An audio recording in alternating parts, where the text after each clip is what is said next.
Hello, kumusta po kayo lahat? Ito yung old body na si Nurse Kaloy at gusto ko muna batiin kayong lahat ng isang maligayang Pasko at manigong bagong taon para sa darating na 2025. Ilang araw na lang po, bagong taon na. Pero gusto ko munang talakayin sa inyo ang mga ganap na nangyayari sa ating gobyerno ngayon. At please subscribe po at pakishare ang video nito para sa kaalaman ng lahat. Ito po ang gusto kong i-share sa inyo. Sa mga hindi na pa nakakaalam, ito po yung tungkol sa 4Ps at AKAP. At kung ano ang kahulugan nito para sa taong Pilipino sa buong sambayanan. Ang 4Ps po, ito po ay isang programa ng DSWD.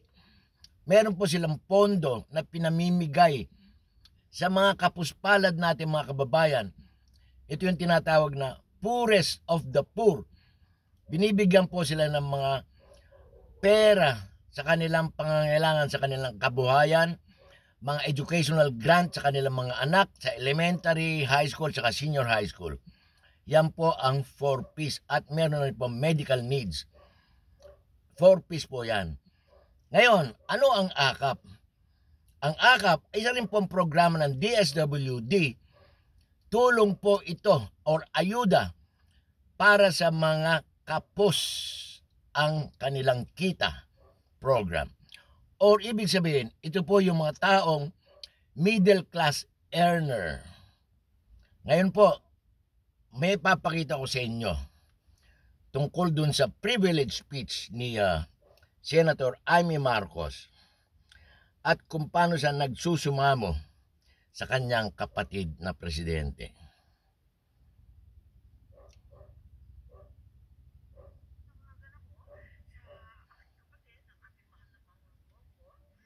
Kung mahina ang aking boses na mag-isa, ngayon nawa ay marinig mo ang sama-samang sumamo ng taong bayan. Kasi nung siya ay nagsona, nung ikaw ay nagsona, nagsabi ka ng mga proyektong dapat unahin. Ngayon sinusuway ka na ng mga ilang tao na akala mo siguro makakabuti para sa atin at para sa bayan. Pero nakita naman natin na eto nga at nakikiusap ako na sana pakitutukan mo ang issue ng pondo at ng budget at ipaalala na ang pakikialam ng mga mambabatas sa departamento at mga sangay ng gobyerno ay labag sa batas at labag sa konsensya ng tao. Kung sabihin ko, ayaw niyo po talagang pirmahan yung report, ano? Ha? Ayaw niyo pong pirmahan yung report as of now? Oo. Sinisiguro ko sa taong bayan na hindi ako kailanman pumirma ng anumang papel hinggil sa budget ng 2025 o sa BICAM report na yan na nagsusulong na magbawas ng pera sa mga lehitimong proyekto. Paano ko naman pipirmahan ang blankong papel? Yung DSWD, 50 billion na nawala.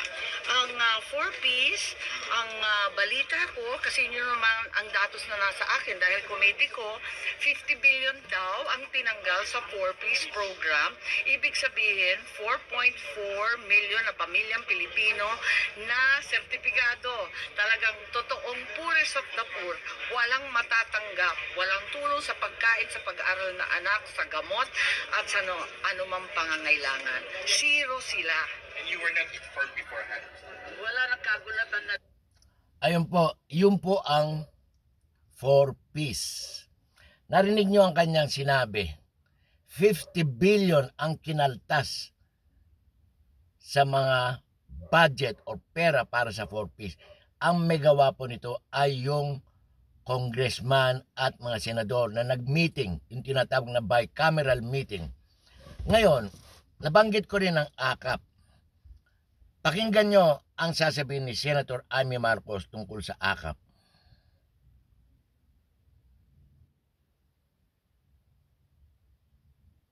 Version ng Senado, tinanggal ko na po yan. Pakiwari ko, walang programa ang pamahalaan na pag-aari ng sino man. Kinakailangan, lahat sumasabi dyan, at dahil dito, kinakailangan na pag-isahin na, isaayos na natin ang mga guidelines. Oh, are you saying there's no ACAP in the Senate version? Yes, I deleted it entirely. How much did you delete, Mr. President, Madam Chair? Yes, 39 billion which was added in the House version and 41 billion. Ayun po, napakamaliwanag ang binanggit ni Senator Amy Marcos na dinilit niya na yung 39.9 billion na budget para sa AKAP. At bago ko pagpatuloy ay maraming salamat sa may-ari ng YouTube or TikTok, si @PinasNow LA. Paki-subscribe po ang kanyang channel. Ngayon, ang aking tinutukoy at binanggit nga ni Senator Amy Marcos, wala na dapat yung AKAP na yan, pero dahil sa bicameral meeting ay naisingit. Ito po yung sinasabi sa English, mga term ng mga buhaya o swapang separa, yung insertion. Imagine, wala na dapat yung AKAP kasi meron na nga yung 4Ps, AX, MAPI. Marami ng program, nagkakaroon na po ng redundancy or na doble-doble na. Kaya nila ginagawa yung program na yan, in-insert nila yung 26 billion ay para sa kanilang sarili. Bakit? Kasi, sino ang magbibigay ng mga ayuda para sa mga AKAP beneficiaries? Walang iba kundi yung mga politiko at sa kanilang mga alipores. Yan po ay simpleng paraan ng vote buying.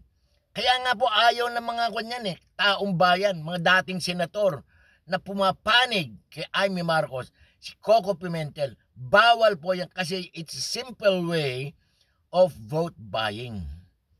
Ayuda, sino magbibigay niyan?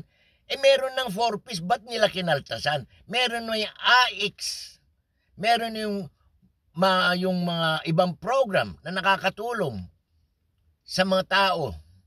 Bakit nila siningit ang budget na 26 billion? Kayo po ang humusga. Mag-comment kayo. Marami ang nagtataka. Ito po ay dahil malapit na po ang eleksyon sa May 2025. Kayo na po ang mag-isip kung saan nila gagamitin yung pondong 21 billion para sa mga congressman at saka 5 billion daw sa mga senador. Yun lang po. Maraming salamat. Happy New Year po sa inyo. Sana maging masaya ang New Year sa 2025 at buhay ng Pilipino ay aangat. Maraming salamat.